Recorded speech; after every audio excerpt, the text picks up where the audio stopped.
Hi, do you work with kids that have complex communication needs and have a really hard time with comprehension and mismatching WH questions? I do. I'm Ann Page. I'm a speech language pathologist here at Beautiful Speech Life. And can we just talk about how difficult that can be to teach as a concept, especially if you try and do it the way that it works for typically developing kids.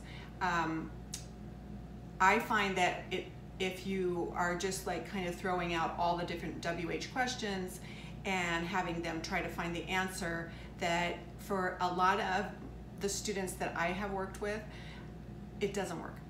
It doesn't stick, the information doesn't stick, and they are just answering with information, but they're mismatching the answers. So they might answer a who question with a what answer. They're just throwing all the information at you and hoping that they'll get it right. This is particularly true of kids that might be on the autism spectrum. So I started doing a little digging, I did a little research, and there is actually a developmental age of acquisition for the WH questions. And so for a typically developing child, they will be able to answer where and what questions first, generally around the age of 1. However, the type of where question is just like with pointing. So then if that's like where you would say, oh, where's mommy? And then the kid will look or point. It's not that they could answer where is the man. If the child is looking at a picture and they say where is a man, and they're just going to point, they're not going to say he's sitting on the couch or on the couch, because that's a more complex skill, because then they're going to have to be using describing and prepositions and all of that. So that comes later at around the age of 2. And at that time, then typically a developing child would be able to answer what questions, where questions, and who questions.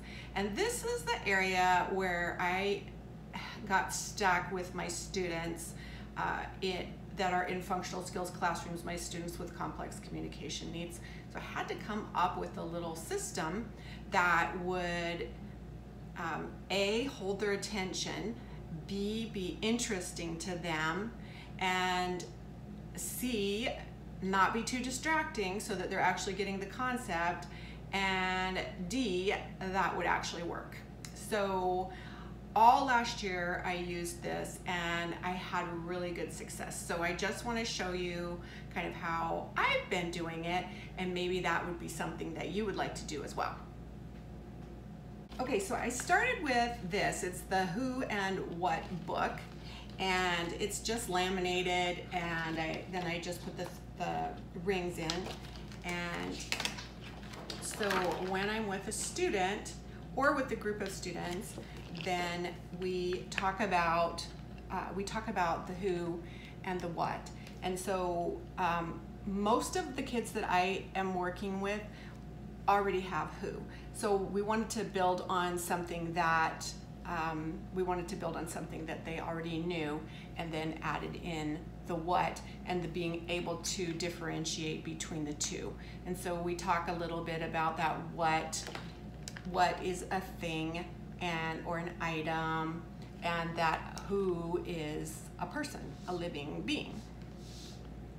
And so then when I sit down with a student, then I made it interactive to give their hands something to do. So they take off the who and the what, and we look at the picture, and these are like high resolution digital photos, and they're really interesting to the kids. And then we go through and I read it, and if they are verbal or partially verbal and can repeat the words after me, I have them do that. And so we go through who is looking at his tablet, and then they'll look and they need to pick up the correct symbol, and then they're going to put that on there. And my students really like doing this. And then they can point, or if they're verbal, they can say they can say the boy. And then we do the same thing with this, what is the boy doing?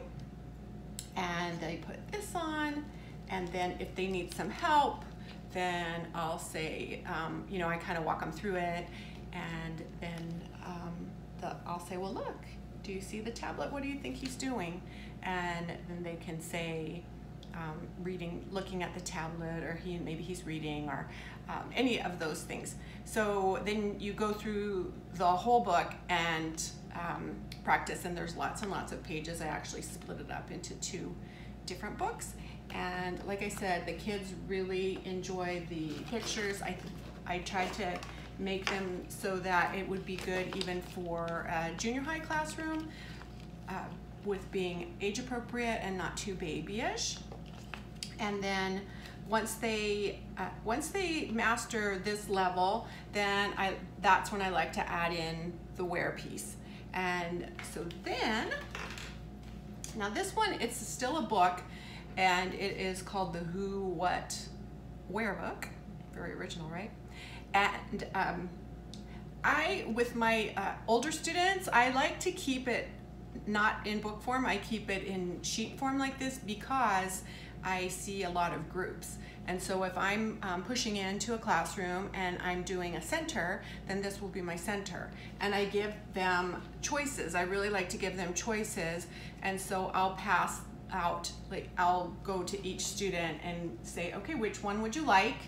And then they can choose the one they want. And then that way they get some choices. Then each student, say if I had 4 students, each one will have their sheet in front of them and they can be looking at it. And then we go through and do the same thing with this, and going through, take these all 3 off, and then we, you know, reinforce our who is in the pool, what is the girl doing, and then we talk about, when I first introduce it, we talk about where, and that where is a place. And so then we say, where is the girl? And if they can't, if they're not able to, or if they just point, then you walk them through it and say, okay, well, where is she? What do you think? I see, ooh, what do you see here? Is that water? And what is this? And then if they can answer it, you just kind of walk them through the clues and see if they can figure it out, and then you help them. And then you just go through the whole book this way. And it's been a really good way for my students to get the concept, and it's interesting to them. And sometimes you even get some good conversation with the kids that are a little bit more verbal. Then maybe they'll say, oh, I wonder what she's doing, or sometimes you get funny answers. So both of these books are available in my Teachers Pay Teachers store, and I will put the link here in the comments if you're interested. And I would like to know your thoughts about WH questions, and if there's anything that you've used that has been super successful. So thanks for listening, and I hope that this was helpful for you.